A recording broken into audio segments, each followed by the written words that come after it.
Hola amigos de YouTube, mi nombre es María del Carmen y esto es Soy Mafe. El día de hoy estaré con ustedes compartiendo un video el cual es continuación de la parte 1 del EKG, es decir, esta es la parte 2.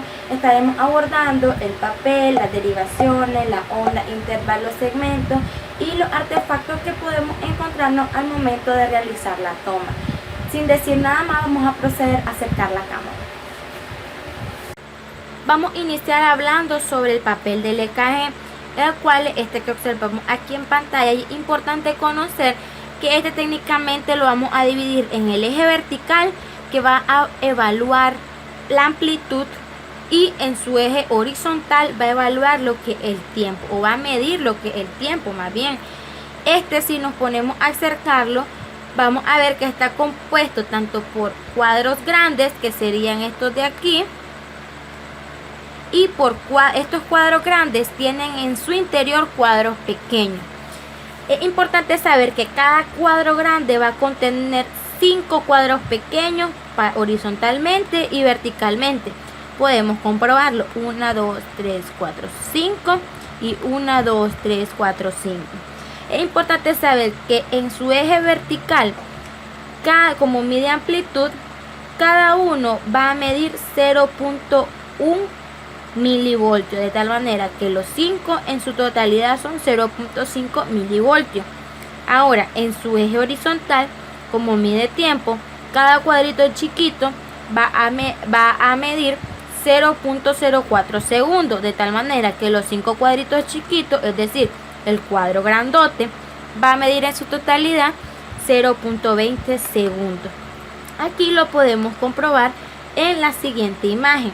Podemos ver que este papel, este trazado que observamos acá, vamos a acercarlo a este cuadro grande, que estaríamos de una manera más amplia.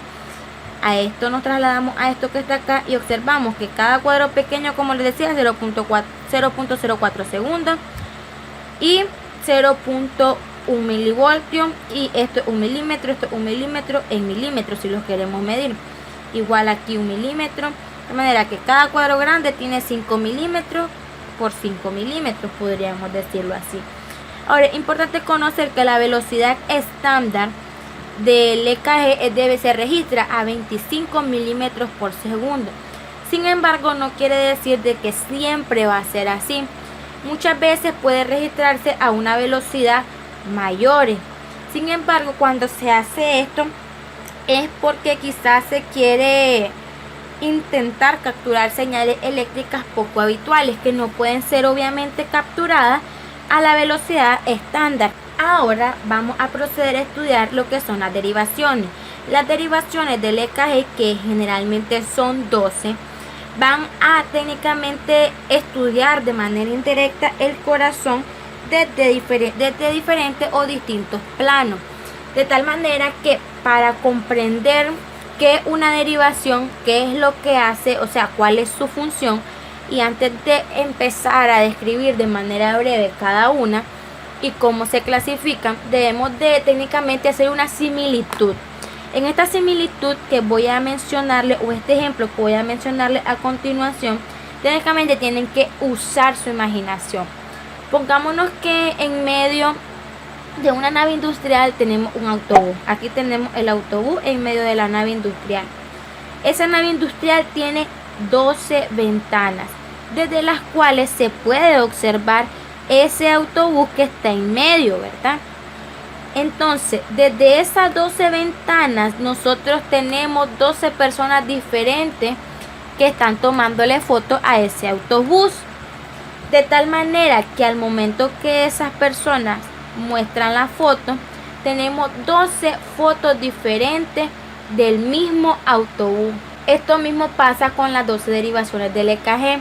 Si hacemos la similitud, el autobús en este caso sería el corazón, y las 12 derivaciones serían las 12 personas que están colocadas en esas 12 ventanas que tiene la nave industrial.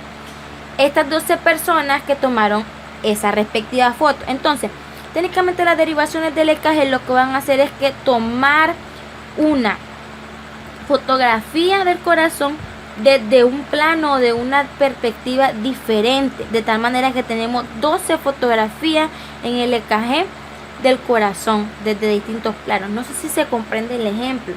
Es decir, que aunque sea la misma derivación, aunque sea el mismo corazón que se le toma la foto, no es igual, porque por ejemplo si esa persona está colocada en la parte de atrás del autobús, otra está colocada en la parte de adelante, otra está arriba, otra abajo, digamos, por así decirlo, otra a un lado, otra al otro lado, obviamente ninguna, la que está adelante no me va a mostrar cómo era el autobús de atrás, porque precisamente estaba adelante. Entonces eso pasa, ya, B1, B2, B3, D1, D2, D3, o sea, todas las derivaciones nos muestran una distinta fotografía del corazón. Ahora, las derivaciones del EKG se pueden clasificar en dos tipos, en 9 derivaciones unipolares y 3 derivaciones bipolares, que las bipolares serían D1, D2 y D3, y las derivaciones unipolares, ¿verdad?, serían las derivaciones ABR, ABF, ABL, B1, B2, B3, B4, B5 y B6. O la otra forma de clasificarla es en las derivaciones de las extremidades o del plano frontal, que estas serían o abarcarían D1, D2, D3, ABR, ABL, ABF, y la otra que entraría en esta clasificación son las derivaciones precordiales o del plano horizontal, que en esa abarcaría B1, B2, B3, B4, B5 y B6. Entonces, en este video vamos a estarlo abarcando de la segunda manera que se las clasifique. Aquí en pantalla podemos observar un EKG de 12 derivaciones, donde, como les mencionaba anteriormente, las tenemos clasificadas en derivaciones de los miembros del plano frontal, en las bipolares, monopolares, que las bipolares o dipolares serían D1, D2, D3, y las monopolares o unipolares serían ABR, ABL y ABF. Vamos a iniciar hablando de esta. Estas técnicamente van a registrar la diferencia de potencial entre dos electrodos colocados en extremidades diferentes, es decir, D1 registra la diferencia de potencial entre el brazo derecho y el brazo izquierdo. Aquí observamos en pantalla. El vector de esta derivación va a estar en dirección a 0 grados. D2 técnicamente va a registrar la diferencia de potencial entre el brazo derecho y la pierna izquierda, y su vector va a estar en dirección a 60 grados. D3 va a registrar la diferencia de potencial entre el brazo izquierdo y la pierna izquierda, y su vector va a estar en dirección a 120 grados. Ahora vamos a ver que las siguientes son las monopolares, que irían a ser, dentro de estas que estamos hablando ahorita, ABR, ABL y ABF. ABR técnicamente, estas derivaciones unipolares van a registrar o van a representar la diferencia de potencial entre un punto teórico en el centro del triángulo de Einthoven con valor A0 y el electrodo de cada extremidad, permitiendo conocer el potencial absoluto de esa extremidad. Es decir, por ejemplo, ABR, como su letra o su abreviatura, que vemos que está en mayúscula la R, es de right en inglés, que significa derecho.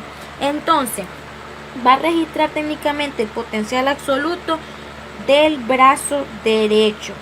Es decir, como observamos aquí en pantalla, potencial absoluto del brazo derecho.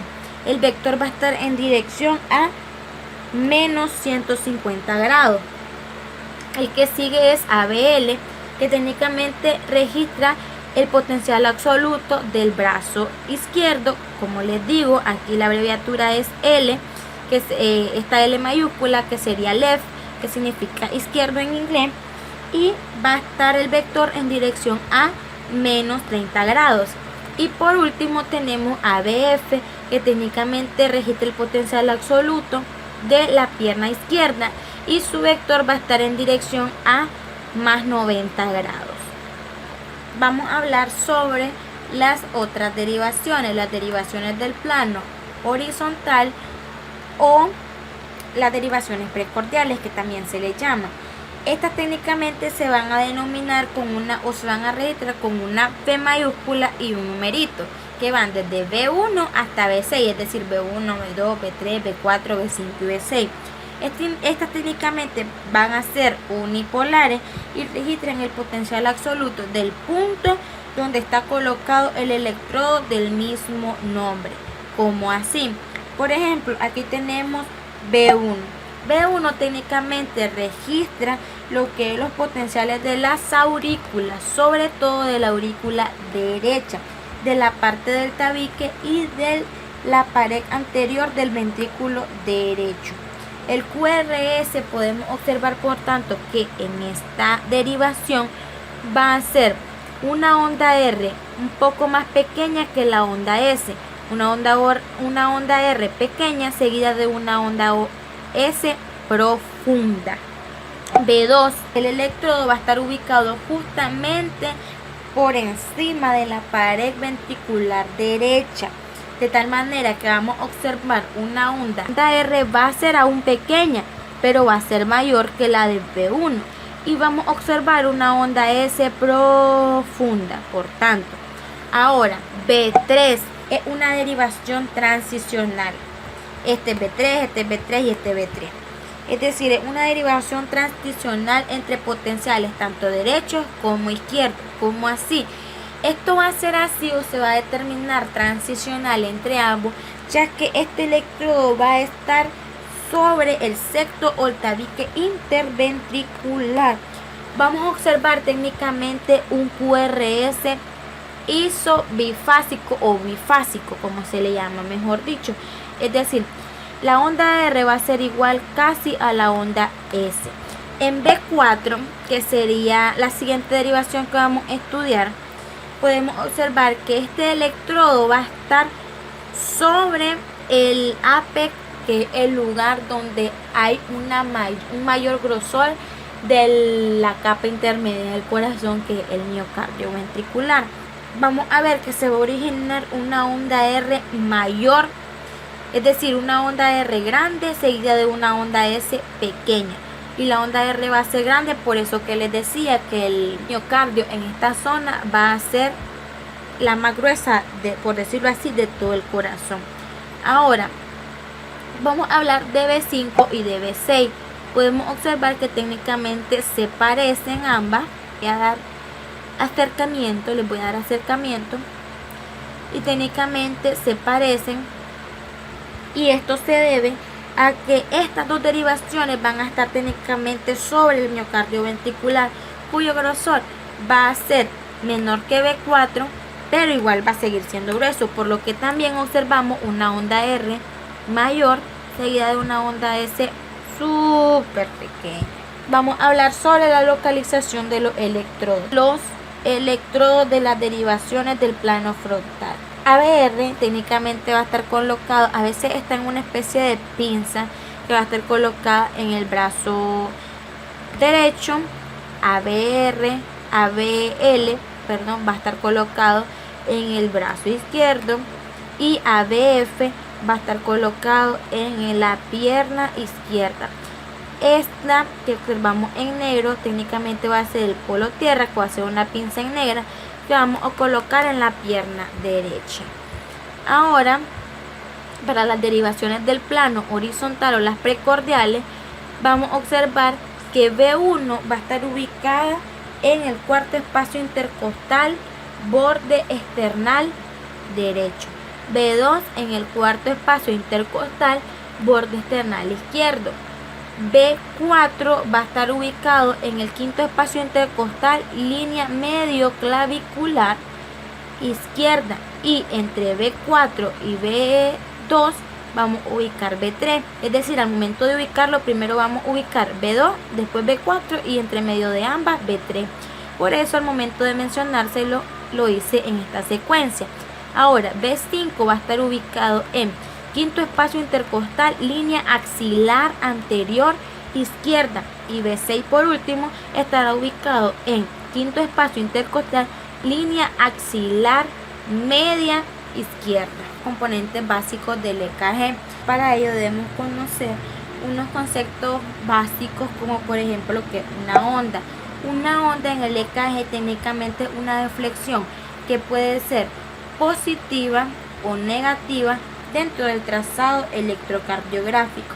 Positivo nos referimos a todo lo que va hacia arriba y negativo a todo lo que va hacia abajo de la línea isoeléctrica. Ahora, ¿qué es una línea isoeléctrica? Una línea isoeléctrica técnicamente una línea recta, sin deflexión. Ahora, ¿qué es un segmento? Un segmento en el EKG es una línea isoeléctrica que no es ni positiva ni negativa, que se encuentra dentro de dos ondas, dentro del trazado, ¿verdad? Es decir, por ejemplo, tenemos aquí el segmento PR que va entre la onda P y el complejo QRS y que sin embargo es una línea isoeléctrica, es decir, que no tiene ninguna deflexión. Ahora, ¿qué es un intervalo? Un intervalo técnicamente es el que está conformado por una onda y por un segmento. Por ejemplo, el intervalo PR. El intervalo PR contiene la onda P y el segmento PR precisamente, de tal manera que incluye una onda y un segmento. Iniciar hablando de la onda P sinusal o onda P normal, que es esta que observamos en pantalla. La onda P en el EKG técnicamente va a representar la despolarización auricular. Esta despolarización se inicia en la proximidad del nódulo sinoauricular, después recorre la aurícula derecha hacia la aurícula izquierda en dirección descendente. La onda P sinusal normal técnicamente nos va a indicar que el impulso eléctrico se originó desde el nódulo sinoauricular como punto número 1 y como punto número 2 que se ha dado una despolarización auricular normal de ambas aurículas. La onda P la vamos a observar de esta manera en el EKG. Sin embargo, al momento de interpretarla debemos tratar de en nuestra mente dividirla en dos partes o dos porciones. La primera parte, que sería esta que está representada en un color naranja un poquito bajo, representa la despolarización auricular derecha. Sin embargo, esta segunda porción, que sería la que representada por un color naranja un poquito más fuerte, va a representar la despolarización de la aurícula izquierda. La dirección de la onda P técnicamente va a ser ascendente en todas las derivaciones, excepto en ABR, donde vamos a observar siempre una onda P negativa, es decir, una onda P en el sentido contrario, podría decirse una onda P invertida, lo cual siempre sería normal en esta derivación, ya que de hecho uno de los criterios para considerar que hay ritmo sinusal en el EKG. La duración de la onda P suele oscilar entre 0.8 a 0.10 segundos y su amplitud suele ser de 0.5 a 2.5 milímetros en la derivación de 2 y menor de 2 milímetros en el resto de las derivaciones. En estos dos ejemplos que observamos en pantalla podemos observar que en la primera onda P va a oscilar su duración de 0.10 segundos, es decir, se encuentra entre el rango que les mencionaba anteriormente. Y en el segundo ejemplo va a encontrarse entre 0.09, que también se encuentra entre los valores del rango que les mencioné. La amplitud entre 0.7 milímetros y en el segundo entre 1.8 milímetros, que ambas se encuentran en el rango normal. La configuración de la onda P suele ser lisa y redondeada, y esta suele tener una relación con el complejo QRS, que técnicamente es a quien antecede. Es decir, después de la onda P sigue el complejo QRS. Antes del complejo QRS se encuentra la onda P en un EKG normal. Otro de los componentes del EKG es el complejo QRS, el cual técnicamente va a representar la despolarización ventricular.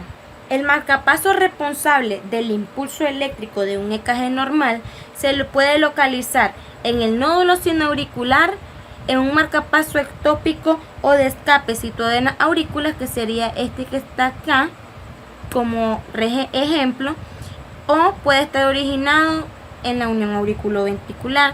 La despolarización técnicamente de los ventrículos va a comenzar en el lado izquierdo del tabique interventricular, más o menos a este nivel, en la proximidad de la unión auriculoventricular, y va a atravesar el tabique interventricular de izquierda a derecha.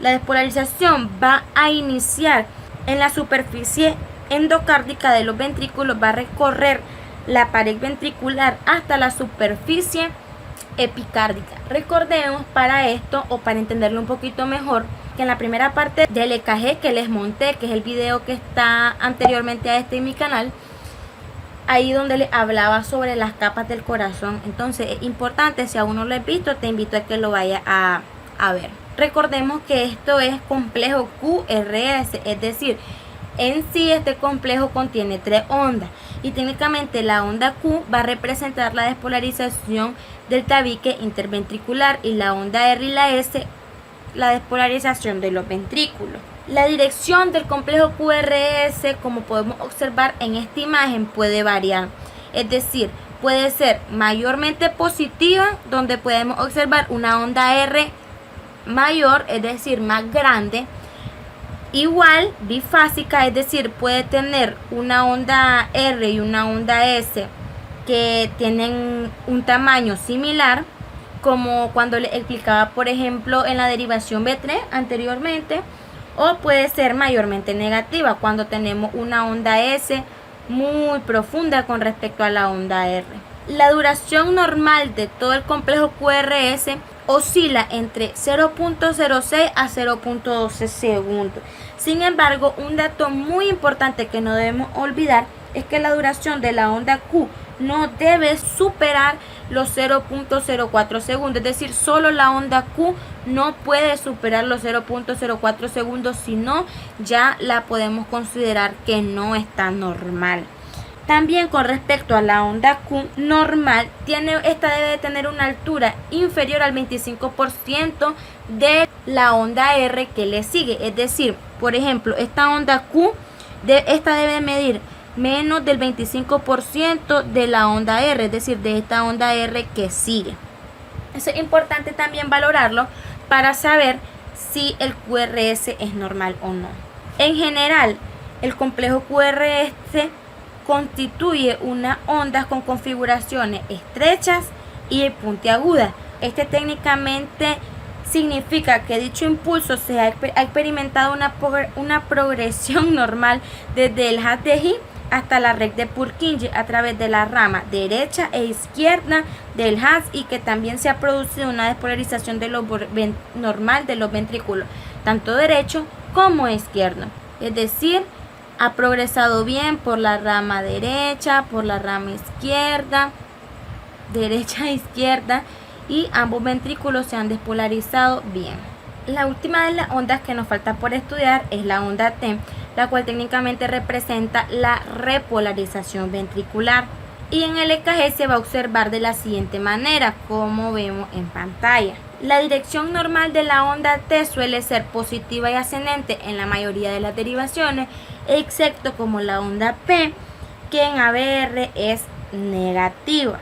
De hecho, con respecto a la configuración de la onda T, esta suele ser asimétrica y redondeada. Una onda T, de hecho, que es simétrica, debemos de pensar o nos estaría indicando alguna anomalía, alguna patología, por ejemplo, que el paciente tiene algún tipo de isquemia, o incluso que esté experimentando un desequilibrio electrolítico. Como regla general, la onda T nunca tiene una altura mayor a las 2/3 partes de la onda R, es decir, de la onda R que se dio anteriormente, es decir, la onda R del complejo QRS de ese mismo ciclo. La duración de la onda R suele oscilar entre 0.10 a 0.25 segundos, incluso puede tener una duración mayor. Sin embargo, no es como con respecto a la duración muy relevante evaluar esto. Sin embargo, debemos de recordar que una onda T normal no suele tener una altura mayor a 5 milímetros, es decir, suele ser menor a este valor. Tiene una relación también la onda T con el complejo QRS, que es el que vimos anteriormente, el cual técnicamente es el que le antecede, es decir, antes de una onda T está un complejo QRS, después de un complejo QRS está una onda T. Y por último, la presencia de una onda T nos indica que ha tenido lugar o se ha dado de una manera normal la repolarización de ambos ventrículos. En este pequeño ejemplo que les pongo en pantalla podemos, con respecto a la amplitud, ver que esta onda T tiene una amplitud de 3.8 milímetros, lo cual también se encuentra entre los rangos normales, ya que les dije que lo normal es que esta mida menos de 5 milímetros.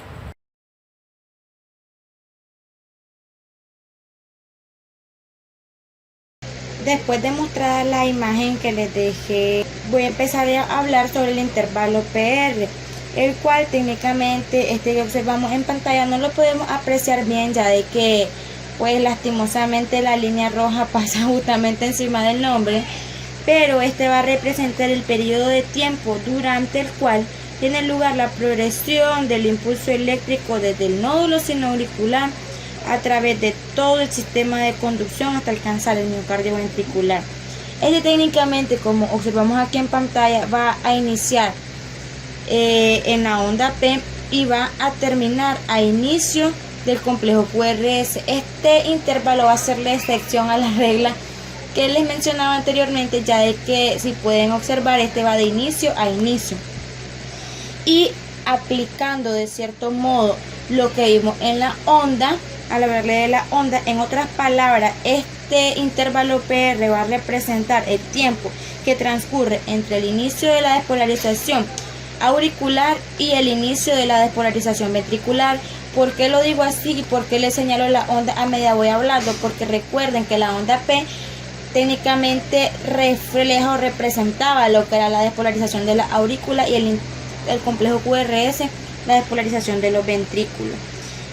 También, como le mencioné cuando expliqué los conceptos básicos, un intervalo incluía lo que era un segmento y una onda. En este caso, el intervalo PR incluye la onda P y el segmento PR. Su duración normal oscila entre 0.12 a 0.20 segundos. Sin embargo, este intervalo va a depender bastante de la frecuencia cardíaca. Se estarán preguntando, ¿cómo así? Pues cuanto más rápido sea la frecuencia cardíaca, el intervalo PR va a ser menor, y cuanto más lenta sea, el intervalo PR va a ser mayor. Recordemos que como su intervalo de tiempo o su periodo normal de tiempo es de 0.20, un intervalo PR que supera los 0.20 segundos ya lo podemos considerar prolongado. Ahora vamos a proceder a hablar del intervalo QT, que es otro que observamos acá en pantalla. Técnicamente va a representar el periodo de tiempo que transcurre entre el inicio de la despolarización ventricular y el final de la repolarización ventricular.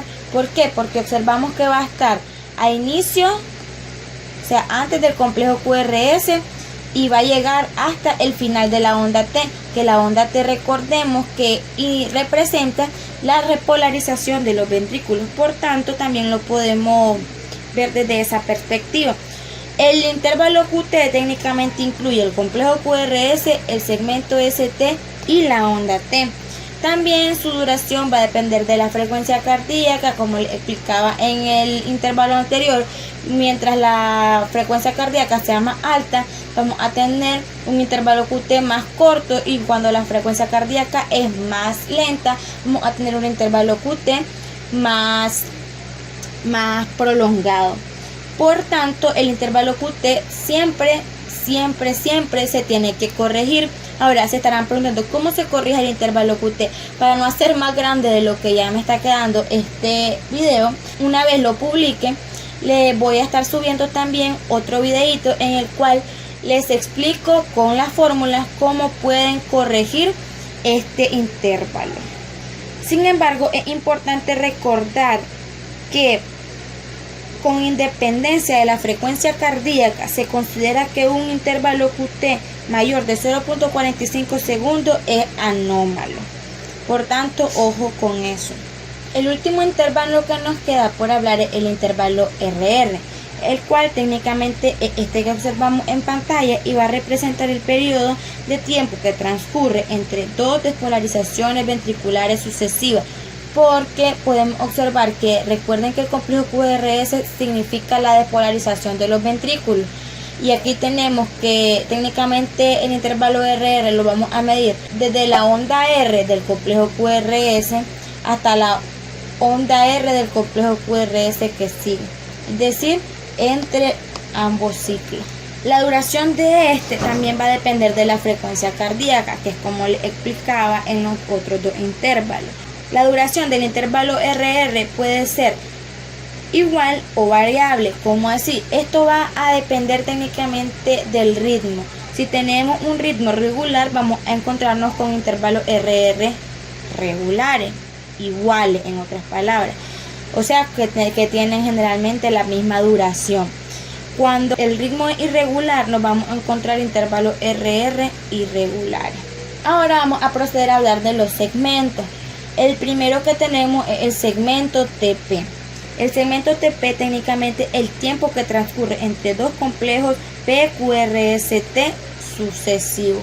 ¿Por qué? Porque vamos a observar que el tiempo que hay entre los dos ciclos cardíacos, a este se le denomina línea basal porque va a ser una línea recta. Recordemos que técnicamente en eso consiste un segmento y va a representar el tiempo que transcurre entre el final de la repolarización ventricular, que sería representado por la onda T, y el inicio de la despolarización auricular, que estaría representado por la onda P.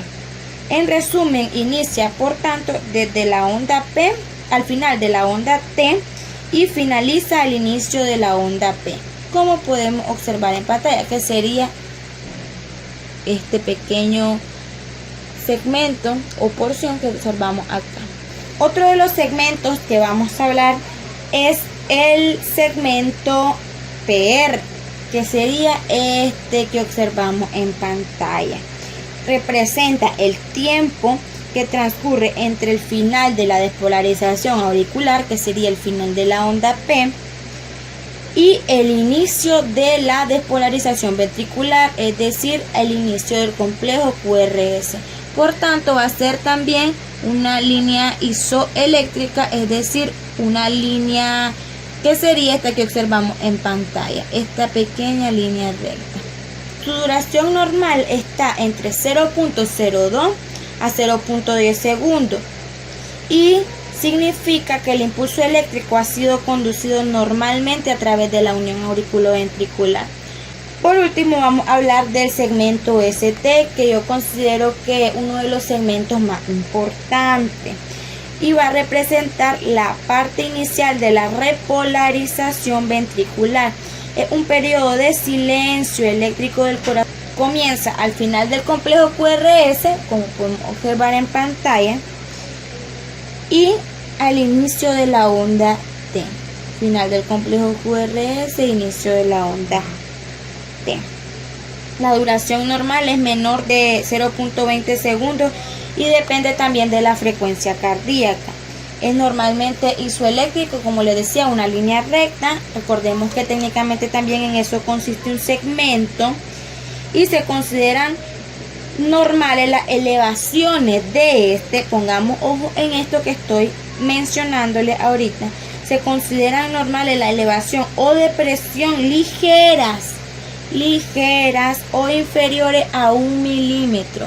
Recordemos que 1 milímetro está representado por un cuadrito chiquito durante los primeros 0.04 segundos.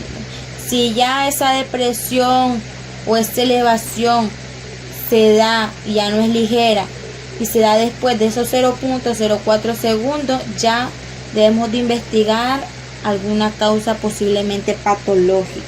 Por tanto, un segmento ST normal indica que se ha producido la repolarización normal de los ventrículos. ¿Por qué les decía que consideraba uno de los segmentos, por no decir el segmento más importante? Y esto es porque ambos, el segmento ST y la onda T, generalmente son clave para valorar cuando hay una evidencia o el paciente, por ejemplo, se ha infartado. y todas esas cosas que espero en algún video futuro subírsela y explicársela de una mejor manera. Bueno, una vez ya terminé de hablarle de los componentes básicos del EKG, vamos a proceder a hablar de los artefactos. En esta ocasión les traigo dos de los artefactos que son frecuentes, mejor dicho, cuando uno va a tomar un EKG. Pero antes de proceder a hablarles de ello, voy a decirles que un artefacto, ya que imagino que en su mente se lo estarán preguntando. Más que todo esto van a ser una especie de onda y picos anómalos que van a aparecer en el EKG y que se van a deber a causas distintas de la actividad eléctrica del corazón. Estos van a interferir con los componentes del EKG y los van a distorsionar. Entre las dos causas de artefactos que les traigo yo es el temblor muscular y el contacto inadecuado entre el electrodo y la piel. Bueno, el número uno es este que observamos en pantalla, el temblor muscular.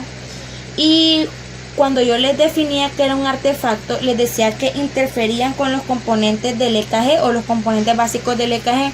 Por ejemplo, en este, cuando es por temblor muscular, podemos observar que sí lo van a distorsionar. Aquí yo difícilmente o me van a interferir en cómo yo puedo identificar la onda P, la onda T y hasta el complejo QRS. Miren, lo distorsionan. Yo ya no tengo una claridad para interpretarlo. De tal manera que generalmente lo que debe hacerse es volver a tomar ese EKG. Pero ¿a qué o cuáles pueden ser algunas de las causas de temblor muscular? Pueden aparecer en personas que pueden estar tensas, pueden encontrarse nerviosas, pueden estar temblando incluso del frío si en el lugar que nosotros estamos haciendo el EKG está haciendo frío, perdón por la redundancia. Y pues están tiriteando estas personas, hace que el EKG, como miran en pantalla, tenga un aspecto como tosco y finamente irregular. Como les decía, no se pueden apreciar muy bien lo que son las ondas, no se puede leer claramente. Y el otro que les mencioné, que el contacto inadecuado entre el electrodo y la piel, es como la causa más frecuente que podemos encontrar y va a estar debido a una aplicación inadecuada de pasta o la gelatina, con lo que nosotros ocupamos para poder colocar sobre todo los electrodos precordiales, de las derivaciones precordiales. Cuando estamos de pinche o tenemos poquito o incluso no contamos con ese recurso y aplicamos de manera insuficiente, hace que aparezcan múltiples picos y ondas agudas en el EKG, más o menos como ese aspecto va a tener, que sería esta imagen que les voy a mostrar a continuación. Acá miren, podemos observar, como les mencionaba, múltiples picos y ondas agudas. Bueno amigos, esto ha sido todo por el video del día de hoy. Espero les haya gustado, les haya servido. Recuerden dejarme su chulo like y también suscribirse al canal para estar atentos también a la parte 3 del EKG que estaré subiendo en una semana. También no olviden dejarme su comentario y decirme qué tal les pareció y algún tema, dejármelo ahí escrito que les gustaría que estuviéramos abordando en videos futuros. Sin decir nada más, eso ha sido todo, los quiero mucho. Bye.